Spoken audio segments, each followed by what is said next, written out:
So, Love, Death plus Robots is something I wanted to talk about recently, since it's going to get another volume very soon, but it's also one of my most favorite shows I've seen in a long time. It's an anthology show that goes through a lot of different characters, animation styles, and plots that for most of them are pretty good. Some of the episodes, on one hand, place themselves in a unique place in my heart, as well as them being so different to the other episodes in their own nature. Before that, let me explain the other ones badly. The Witness, Groundhog Day. Beyond the Aquila Rift, Let Me Have Sex with a Parasitic Alien Spider Disguised as My Ex. Ice Age, The Sims but it auto-resets itself to the Stone Age. Suits, Mecha Anime in a Nutshell.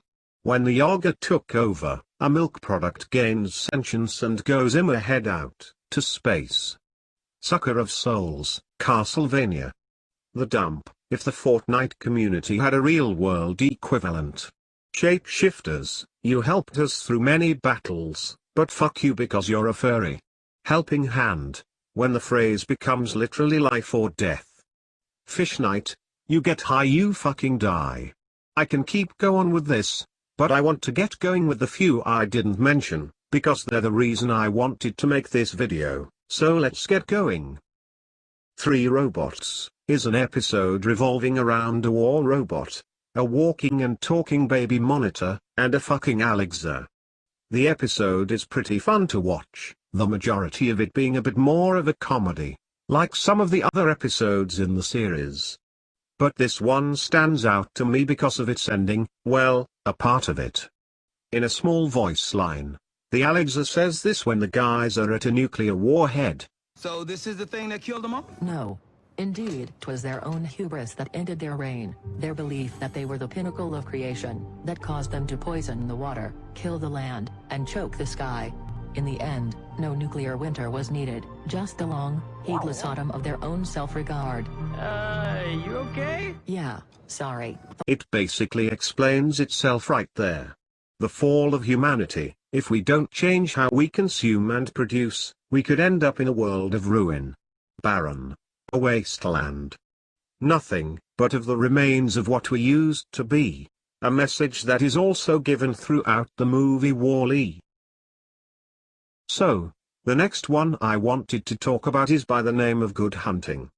The episode follows 2 people in the middle of the transition of a magical, mythical land, that I think is based in Japan, to a futuristic steampunk world, governed more by the Englishmen that inhabited the new city. It starts off with the little boy, named Liang, and his father, trying to hunt down a supposed shape-shifting fox lady who is presumed to be a witch, and a prostitute. We later meet the lady's daughter, and then her mother fucking dies from the blade of Liang's father, in front of her face. Traumatizing, am I right? Time passes by. They go to the recently made city, and because of the pollution, the girl, named Yan, can't transform to her fox self.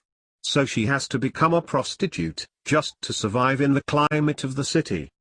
Liang becomes an operator on much of the machines that keep the city functional, not knowing what he's in for the next night.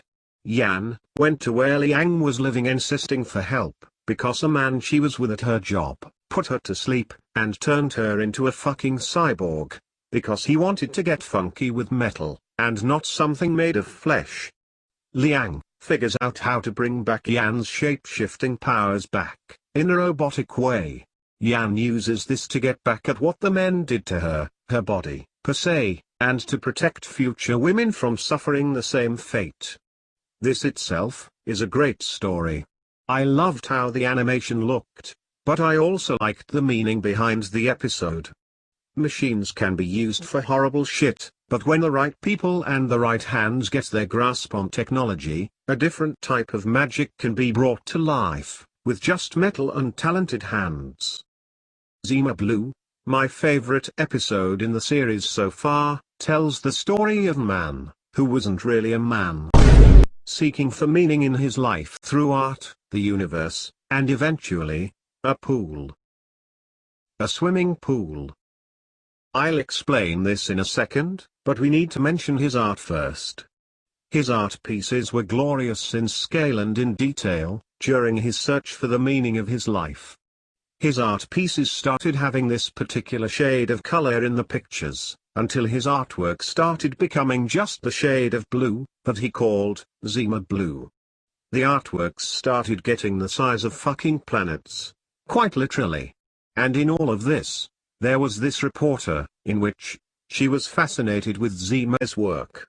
She ends up getting a private invite to Sema's place, to discuss what his final art piece was going to be.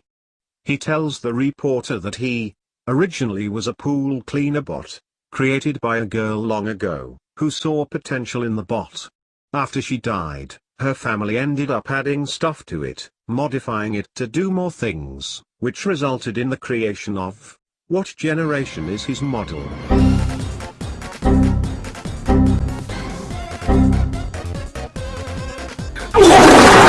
Fifth or sixth gen model?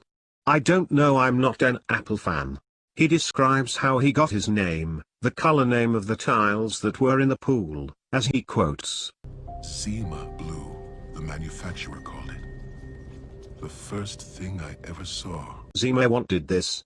He wanted to go back to where things were simple, not complicated, and have only the enjoyment of a task well done, as he quotes. So, his final art piece ended up being him, striping himself apart, unmaking himself in the pool.